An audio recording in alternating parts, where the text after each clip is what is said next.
dis sy aard. 2 Korintiërs 13 vers 13 sê, die genade van die Here Jesus Christus en die liefde van God en die gemeenskap van die Heilige Gees bly met julle almal.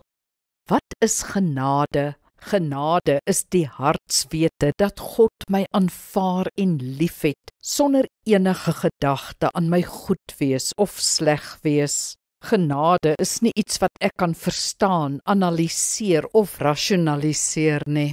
Ek kan dit bloot ontvang, inneem, leef. Ek kan myself net oorgee daaraan, mateloos dankbaar.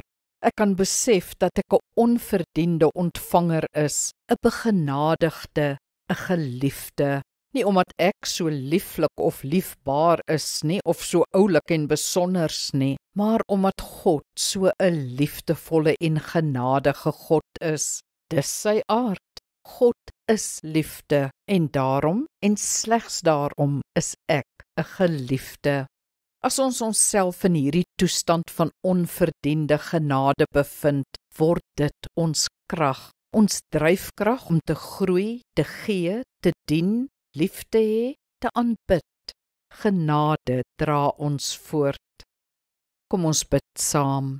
Dankie Here dat ek in U genade kan rus. U genade het my vrygemaak van myself, my prestasie, my pogings, my geswoeg en gesweet, my bekommernis of ek genoegsaam is om U te behaag.